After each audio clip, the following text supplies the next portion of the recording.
wabarakatuh. Perkenalkan, nama saya Rosida, jurusan Agribisnis semester 2, Universitas Bangka Belitung.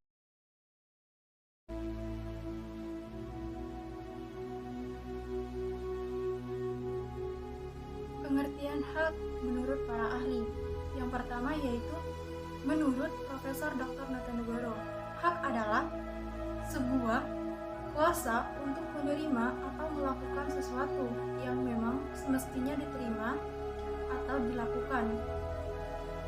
Menurut Curzon membagi hak menjadi 5 kelompok. Hak sempurna dapat dipaksakan melalui hukum. Hak utama adalah hak yang diperluas, hak-hak tambahan. Hak publik adalah hak yang dimiliki masyarakat. Hak positif adalah hak yang melakukan perbuatan tertentu. Hak milik adalah hak yang berhubungan dengan barang atau kedudukan. Lalu, pengertian kewajiban menurut para ahli, yaitu menurut Profesor Dr. Natanegoro menyatakan kewajiban sebagai sebuah beban memberikan satu hal yang sudah semestinya diberikan oleh pihak tertentu. Dahulu hal ini tidak bisa diberikan oleh pihak yang lain dan sifatnya bisa dituntut secara paksa jika tidak dipenuhi. Kewajiban juga diartikan sebagai suatu hal yang harus dilakukan. Mengenai pengertian kewajiban, Curzon juga membagi 5 kelompok kewajiban. Yang pertama, kewajiban mutlak, yaitu kewajiban diri sendiri. Kedua, kewajiban publik, yaitu kewajiban memenuhi hak publik. Yang ketiga, kewajiban positif, yaitu kewajiban menghendaki dilakukan sesuatu. Yang keempat, yaitu kewajiban untuk yang berlaku untuk umum. Dan yang terakhir, yaitu kewajiban primer yang tidak timbul dari perbuatan melawan hukum. Lalu apa sajakah hak dan kewajiban kita sebagai warga negara?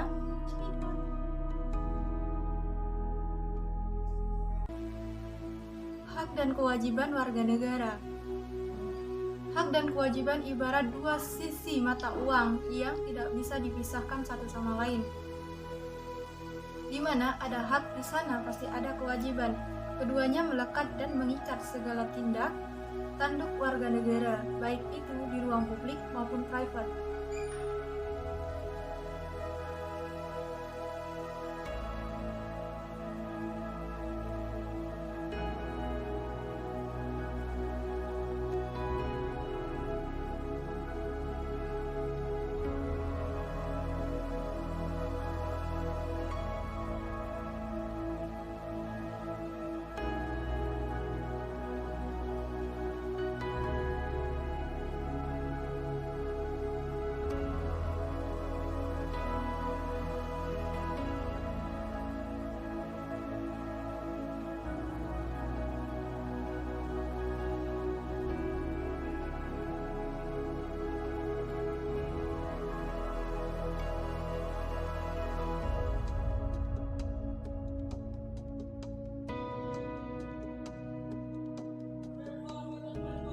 Secara garis besar, hak dan kewajiban warga negara dapat dipilah dalam beberapa ranah. Di antaranya yang pertama yaitu hak dan kewajiban warga negara menurut Undang-Undang Dasar 1945.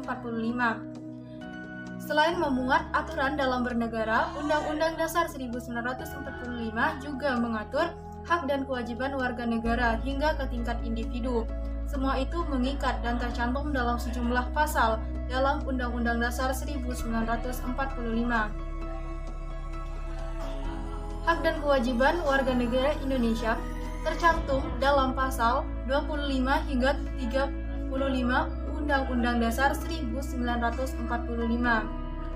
Hak warga negara menurut Undang-Undang Dasar 1945 meliputi yang pertama, hak atas pekerjaan dan penghidupan yang layak. Tiap warga negara berhak atas pekerjaan dan penghidupan yang layak bagi kemanusiaan. Pasal 27 ayat 2. Yang kedua yaitu hak untuk hidup dan mempertahankan kehidupan. Setiap orang berhak untuk hidup serta berhak mempertahankan hidup dan kehidupannya. Pasal 28A. Yang ketiga yaitu hak untuk membentuk keluarga dan melanjutkan keturunan melalui perkawinan yang sah, pasal 28B ayat 1. Yang keempat, hak atas kelangsungan hidup. Setiap anak berhak atas kelangsungan hidup, tumbuh, dan berkembang. Yang kelima, yaitu hak untuk mengembangkan diri dan melalui pemenuhan kebutuhan dasarnya dan berhak mendapat pendidikan, ilmu pengetahuan dan teknologi, seni dan budaya demi meningkatkan kualitas hidupnya. Demi kesejahteraan hidup manusia, pasal 28C ayat 1.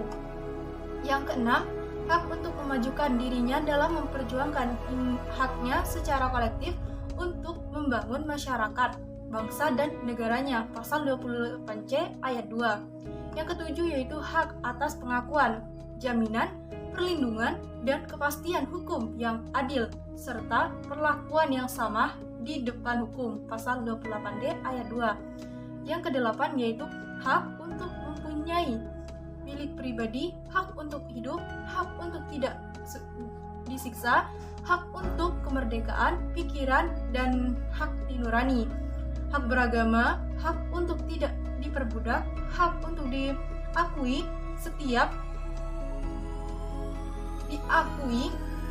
sebagai pribadi di hadapan hukum, dan hak untuk tidak dituntut atas dasar hukum yang berlaku.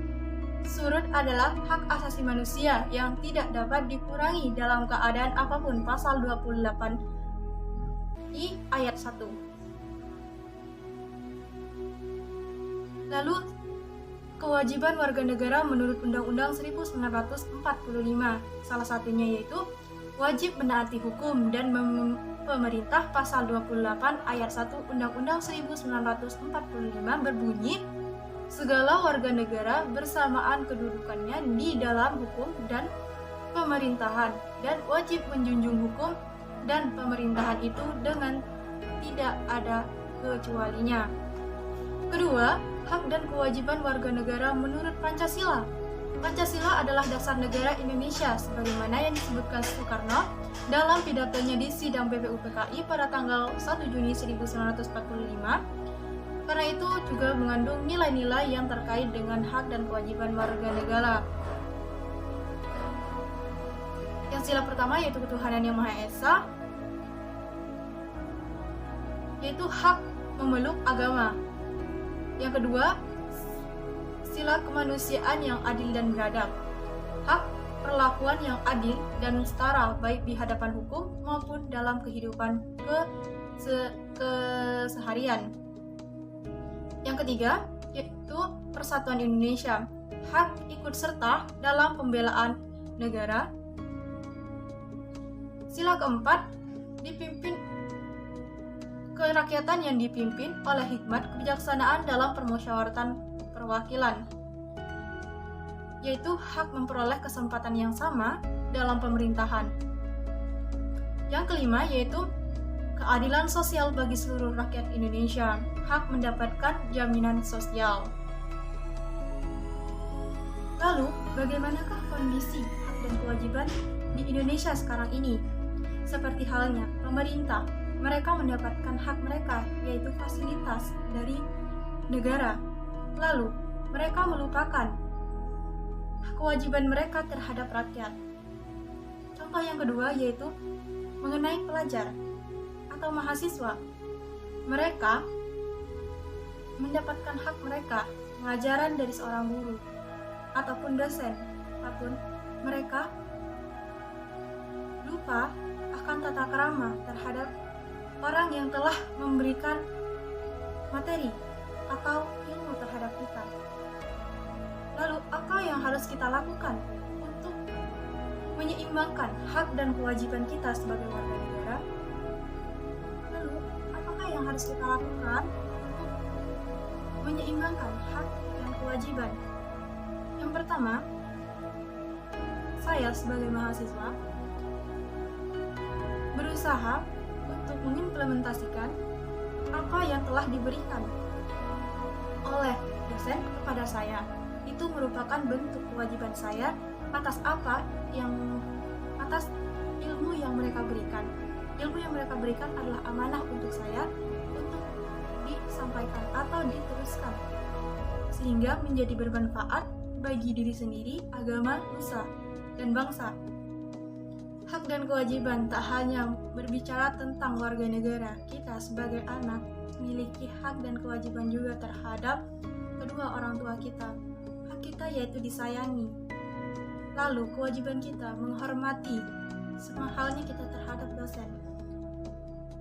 Pada orang tua, disitulah kita diajarkan untuk menghormati, menyayangi mereka.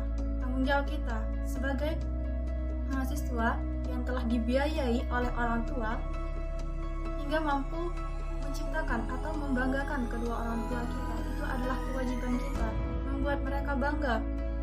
Dan itu adalah keterkaitan antara kita sebagai anak dan kita sebagai mahasiswa. Sekian, terima kasih. Assalamualaikum warahmatullahi wabarakatuh.